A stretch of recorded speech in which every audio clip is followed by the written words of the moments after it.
പെരുന്നാൾ വ്ലോഗായാലോ? കഴിഞ്ഞ ദിവസം അമ്മൂസിൻ്റെ പിറന്നാളായിരുന്നു കേട്ടോ. അപ്പോൾ രാവിലെ തന്നെ കുളിച്ച് റെഡിയായി വീടിൻ്റെ തൊട്ടടുത്തുള്ള അമ്പലത്തിൽ പോയി ഞങ്ങൾ തൊഴുതു. അത് കഴിഞ്ഞ് അവൾക്ക് ആര്യാസിൽ പോകണമെന്ന് പറഞ്ഞപ്പോൾ അവിടെ പോയി ബ്രേക്ക്ഫാസ്റ്റും കഴിച്ചു. പിന്നെ അമ്മു ജനിച്ചപ്പോൾ തൊട്ട് ഇതുവരേക്കും ഞാൻ മുടക്കാത്തൊരു കാര്യമുണ്ട്. അവളുടെ പിറന്നാളിന് എൻ്റെ കൈ കൊണ്ട് അവൾക്ക് സദ്യ ഉണ്ടാക്കി കൊടുക്കുക എന്നുള്ളത്. ഭയങ്കര ഗംഭീരമായ സദ്യയൊന്നും ആയിരിക്കില്ല, എന്നാലും ചെറിയ തോതിലൊരു സദ്യ. തലേന്ന് അവളോട് തന്നെ ചോദിച്ചു വയ്ക്കും അവൾക്ക് എന്തൊക്കെ കറികളാണ് വേണ്ടതെന്ന്. എന്നിട്ട് അവൾക്ക് ഇഷ്ടമുള്ള കറികളെല്ലാം വെച്ചിട്ട് ഒരു കുട്ടി സദ്യ. ഇക്കൊല്ലവും അതിനൊരു മുടക്ക് വരുത്തണ്ടെന്ന് വിചാരിച്ചു കേട്ടോ. അപ്പോൾ ഇന്നത്തെ മെനു എന്താണെന്ന് കേൾക്കണ്ടേ നിങ്ങൾക്ക്?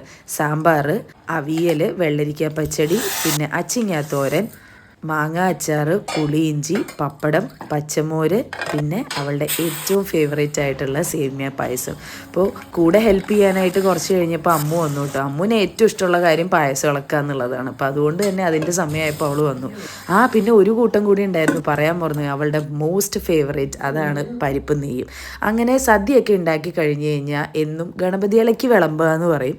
അങ്ങനെ ഭഗവാന് വിളക്കൊക്കെ കത്തിച്ച് ഒരില ഭഗവാന് കൊടുത്തതിന് ശേഷം ഞങ്ങളുടെ വീട്ടിലൊരു അംഗമാണല്ലോ ഹാമൂസ്, അവനും ഇന്നൊരു സദ്യ ആയിക്കോട്ടെ എന്ന് വിചാരിച്ചു. അപ്പോൾ ഒരു കുട്ടി ഇലയിൽ കുറച്ച് ചോറും ക്യാരറ്റും മാത്രം ഇട്ട് അവനും കൊടുത്തു. അതിന് ശേഷം അമ്മൂനും എനിക്കും ഇല വിളമ്പി അവൾക്ക് അതിൽ നിന്നൊരു ഉരുള വാരി കൊടുത്തു കഴിയുമ്പോൾ എനിക്ക് കിട്ടുന്നൊരു സന്തോഷമുണ്ട്.